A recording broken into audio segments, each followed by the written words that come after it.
सवार ही गिरते हैं मैदाने जंग में, सवार ही गिरते हैं मैदाने जंग में, वो क्या गिरे जो घुटनों के बल चले।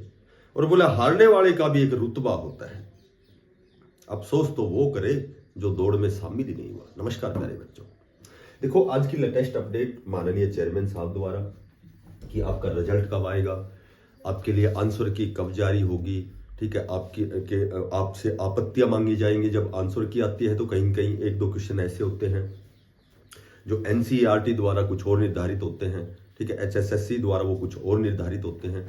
तो आपसे आपत्ति मांगी जाएगी, आपका रिजल्ट कब तक आएगा। उसके बाद बहुत से ऐसे बच्चे थे जिनके ये दिमाग में तनाव था कि भाई हमने कैटेगरी गलत भरी है फॉर्म भरते समय, ठीक है, करेक्शन पोर्टल कब खुलेगा।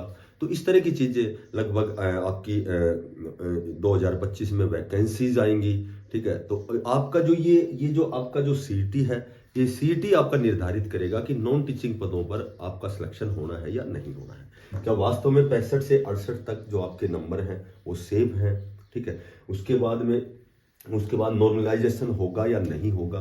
तो इस तरह की कुछ एक चीजें हैं, कुछ पॉइंट हैं जो हम केवल टू द पॉइंट बात करेंगे। सबसे पहले हम बात करते हैं माननीय जो हमारे चेयरमैन साहब का आज का जो अखबार का जो मैंने पढ़ा था, तो आपका जो आंसर की है वो 2 से 3 दिन में जारी होगी। उसके बाद आपसे आपत्तियां मांगी जाएंगी और आपत्तियां लेने के बाद में जो भी करेक्शन है वो करने के बाद में आपका जो रिजल्ट है उसमें टाइम दिया गया है, 1 महीने के अंदर अंदर आपका रिजल्ट आएगा, ठीक है। और बात करें करेक्शन पोर्टल की, तो रिजल्ट आने से पहले आज की लेटेस्ट अपडेट है कि रिजल्ट आने से पहले आपके लिए करेक्शन पोर्टल खोला जाएगा, आपकी जो कैटेगरी है वो भरवाई जाएगी।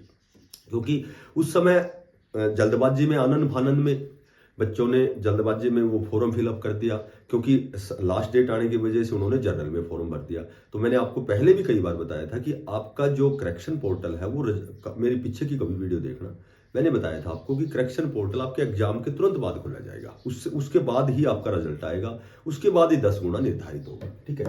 और आपका जो नॉर्मलाइजेशन है उसमें भी स्पेशल लिखा हुआ है कि इस पर भी विचार किया जा रहा है। तो ये भी मैं आपको बताता हूँ कि आपका नॉर्मलाइजेशन होने की मैक्सिमम पॉसिबिलिटी है, क्योंकि इसमें पहला और चौथा भी थोड़ा सा जो पहला और चौथा जो पेपर था, पहली चौथी जो शिफ्ट थी वो थोड़ी सी मॉडरेट टू हार्ड की तरफ कह सकते हैं, डिफिकल्ट की तरफ कह सकते हैं।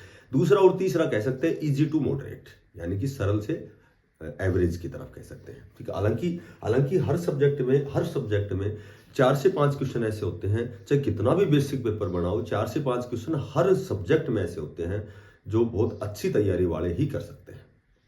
हो सकता है मैथ के अगर उन लेंथी क्वेश्चनों में 4-5 क्वेश्चनों में फंस के, तो फिर उसके हिंदी इंग्लिश के छूट जाते हैं। हिंदी इंग्लिश पे ध्यान देता है तो उसके हरियाणा जीके में कथन निष्कर्ष छूट जाते हैं। तो इस तरह से लेवल वही आ जाता है, वही लगभग जब आपकी 10 गुना की कंडीशन होगी, क्योंकि अलग अलग डिपार्टमेंट, अलग अलग वैकेंसीज, हरियाणा पुलिस हो गई, क्लर्क, ग्राम सचिव, पटवारी, टेक्निकल, नॉन टेक्निकल।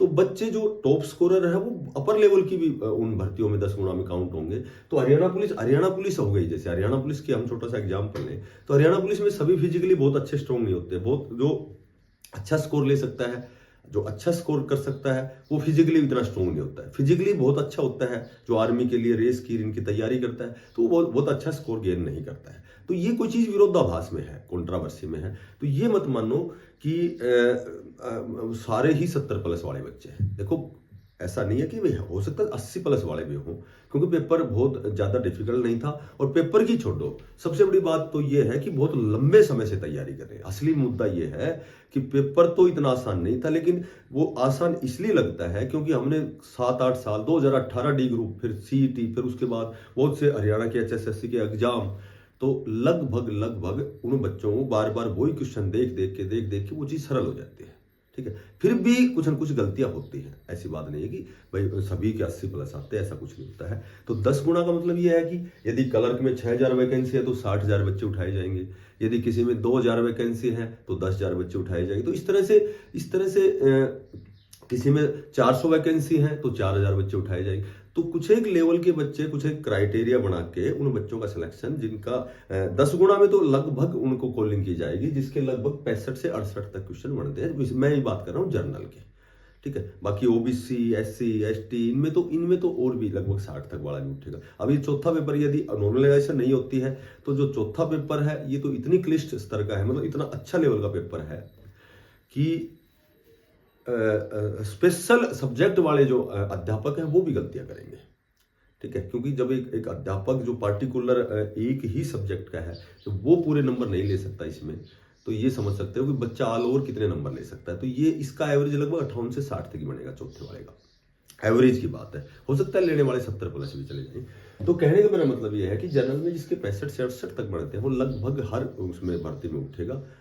कुछ एक ग्राम सचिव की भर्ती होगी उसमें हो सकता है 70 प्लस हो, ठीक है। तो हमारी जब सी ग्रुप की जो मेन की तैयारी है वो 1 तारीख से स्टार्ट होगी। और जो बच्चा मेरे से जुड़ा हुआ है, जिसने मेरी मैराथन देखी है, वो मेरे ख्याल से उसके समझ में आ गई होगी कि छोटे चैनल पे भी बहुत अच्छी क्लासें होती हैं। हिंदी की हमारी मैराथन आप देखना, एक आपको एग्जाम्पल भी एज इट इज मिलेगा, मैथ में एज इट इज आपको क्वेश्चन मिलेगा, रकम एज इट इज मिलेगी, रीजनिंग में एज इट इज मिलेगा, इंग्लिश में एज इट इज आपको एग्जाम्पल मिलेंगे, ठीक है। तो लगभग जो भी हमने 4-5 हरियाणा जीके की हमारी 17 घंटे की एक लगातार हरियाणा जीके की क्लास आप देखोगे, कोई क्वेश्चन ही बाहर नहीं मिलेगा आपको, कथन निष्कर्ष का क्वेश्चन भी आपको बाहर नहीं मिलेगा।